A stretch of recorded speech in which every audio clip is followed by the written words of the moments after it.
মোংলায় বৈদ্যুতিক শকে প্রাণ গেল এক যুবকের। নিজ বাড়িতে ইলেকট্রিক কাজ করতে গিয়ে এই দুর্ঘটনা ঘটে বলে জানা যায়। মৃত্যুকালে তিনি স্ত্রী, দুই ছেলে, এক মেয়ে ও আত্মীয় স্বজন সহ অসংখ্য গুণগ্রাহী রেখে গেছেন। প্রত্যক্ষদর্শীরা জানান, বৃহস্পতিবার সকালে পৌর শহরের মোর্শেদ সড়ক এলাকার মৃত আকাব্বার মালের ছেলে মোহাম্মদ আলতাফ মাল নিজের বাড়িতে কারেন্টের বোর্ডে মোটরের সুইচের সমস্যা সমাধানের চেষ্টা করছিলেন। এমন সময় বৈদ্যুতিক শক খেয়ে তার পুরো শরীর বিদ্যুতায়িত হয়ে তিনি জ্ঞান হারিয়ে ফেলেন।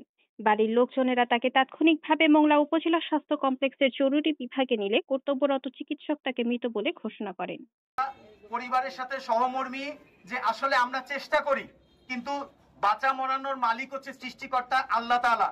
তিনি যদি চান যে কোনো রোগীকে তিনি বাঁচিয়ে রাখবেন, আমাদের কারো সাধ্য নাই।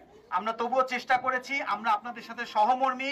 আপনাদের অনেকের মধ্যে একটু ভুল ধারণা হয়েছিল, সেই ভুল ধারণার প্রেক্ষিতেই আমাদের মধ্যে অনেকের একটা অসন্তোষ তৈরি হয়েছিল। আশা করি এখন সেই অসন্তোষটা নিরসন হবে।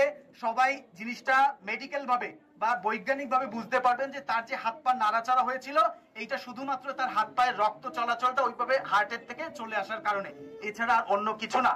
আমরা আমাদের যে পুলিশ বাহিনী, প্রশাসন বাহিনী, আমরা সবাইকে নিয়েই আমরা চেষ্টা করেছি আমাদের সর্বোচ্চ, তবুও হয়নি। এই জন্য আমরা আন্তরিকভাবে এই পরিবার, এই রোগীর আত্মীয় স্বজন সবার কাছেই আমরা দুঃখ প্রকাশ করছি, এবং আমাদের তরফ থেকে কোনো ভুলভ্রান্তি যদি থেকেও থাকে আমি তার জন্য আপনাদের কাছে ক্ষমা চাচ্ছি। আমরা চেষ্টা করি, কিন্তু আমরা আসলে সবকিছু করতে পারি না।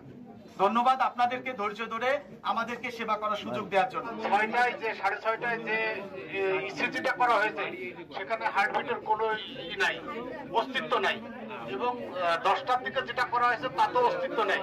অতএব আপনাদের যেটা বলেছেন, আমাদের ডাক্তার মহোদয় যেটা বলেছেন, ওইটার উপরে আপনাদের থাকতে হবে।